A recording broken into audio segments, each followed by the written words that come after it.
Now student हम move करते हैं अब अपने क्वेश्चन नंबर 13 की तरफ ना। पिछली सारी वीडियोस में हमने 12 तक के सवाल कवर कर लिए थे। तो सवाल में लिखा हुआ है find the equation of the parabola whose focus is at -4,3 और डायरेक्ट्रिक्स।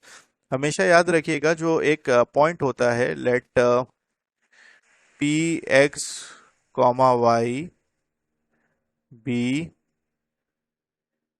Any moving point. अगर हम ये सपोज कर लेना बच्चों, तो दो डिस्टेंस हमेशा पैराबोला में बराबर होता है। पहला कि पैराबोला से लेकर फोकस तक का डिस्टेंस, या उस पॉइंट से लेकर फोकस तक का डिस्टेंस, और उस पॉइंट से लेकर उस लाइन तक का डिस्टेंस। उस पॉइंट से लेकर उस लाइन तक का जो डिस्टेंस है वो आपस में बराबर होता है। तो इसको हम कहते हैं sir d1 is equals to d2। सही है। अब तो सर d1 निकालते हैं। आइए d1 निकाल के देखते हैं क्या आ रहा है। तो d1 अगर निकालने के लिए जाते हैं तो 2 पॉइंट डिस्टेंस फॉर्मूला लगेगा। तो ये हो जाएगा x+4 का होल स्क्वायर प्लस ये हो जाएगा y-3 का होल स्क्वायर। और ये वैल्यू किसकी आ गई? ये वैल्यू आ गई d1 की। सही है। 2 पॉइंट डिस्टेंस फॉर्मूला लगाया मैंने। अब point two line distance formula क्या होता है याद है? तो d2 बोल देते हैं इसको। तो point two line distance formula होता है हमारे पास ax1 plus by1 plus c, और अपॉन में क्या आता है? अपॉन में आता है स्क्वायर रूट ए स्क्वायर प्लस बी स्क्वायर। सही है। अब मैं जब y इज इक्वल्स टू 6 है ना, तो y-6 इज इक्वल्स टू 0 कर देता हूं। तो a तो नहीं है, 0। b हमारे पास क्या है? 1 है। y1 हमारे पास y है। तो ये हो जाएगा y माइनस, और यहाँ पे 6 आ जाएगा क्योंकि कांस्टेंट जो है वो 6 है। अपॉन में ए स्क्वायर प्लस बी स्क्वायर की जगह पे क्या आएगा? 0+1। ठीक है। और ये मॉड के अंदर सिर्फ इसलिए होता है कि सर मॉड में ना कोई वैल्यू अगर नेगेटिव हो तो उसको पॉजिटिव बना देते हैं। तो ये सिंपल कितना आ जाएगा? y-6 ही आ जाएगा।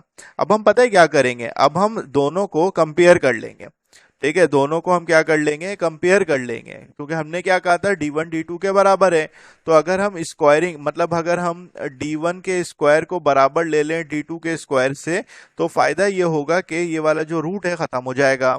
तो ये हो जाएगा एक्स स्क्वायर प्लस यहाँ पे आ जाएगा बच्चों 8x, उसके बाद प्लस 4 का स्क्वायर हमारे पास 16।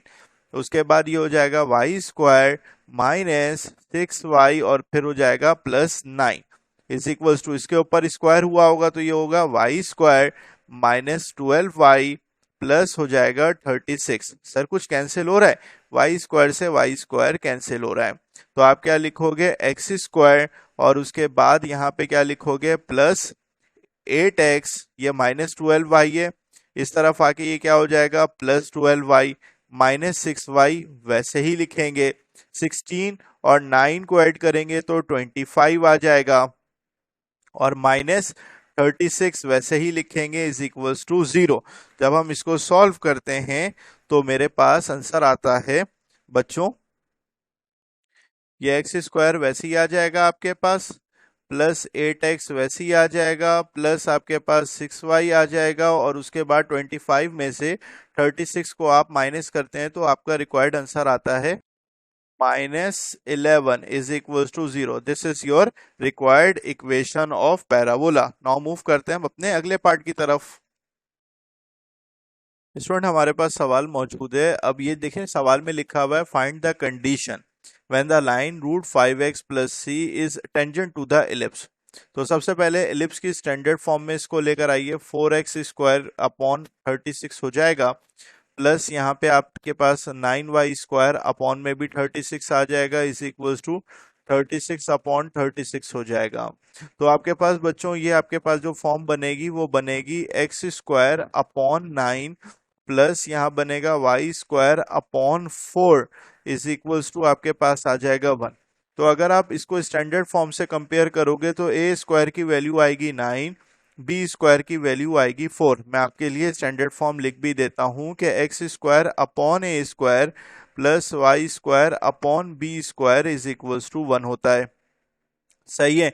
अब लाइन की जो इक्वेशन होती है वो होती है लाइन की y is equals to m x plus c, और ये क्या है भाई, टेंजेंट है। तो टेंजेंट की जो कंडीशन ऑफ टेंजेंसी होती है वो होती है c square is equals to a square m square plus b square, और सी तो निकालना है, तो c square is equals to a square की जगह पे लिखा 9, एम क्या है भाई, √5 है, तो यहाँ पे √5 के ऊपर स्क्वायर कर दिया, प्लस बी स्क्वायर की जगह पे क्या लिखेंगे 4, तो यहाँ पे कितना हो जाएगा बच्चों 9, और यहाँ पे क्या आ जाएगा 5, यहाँ पे आ जाएगा 4, तो सी स्क्वायर बराबर आ जाएगा 49 के, taking square root on both side, तो सी की वैल्यू आ जाएगी +-7।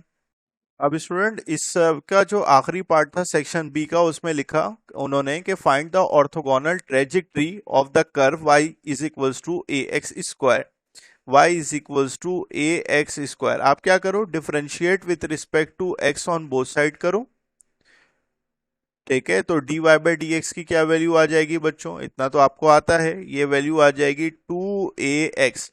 उसके बाद पता है क्या करते हैं, dy बाई डी एक्स को रिप्लेस कर देते हैं माइनस dx अपॉन dy से, ठीक है। जब रिप्लेस कर देंगे तो आपके पास माइनस dx अपॉन dy क्या बन जाएगा बच्चों, 2ax।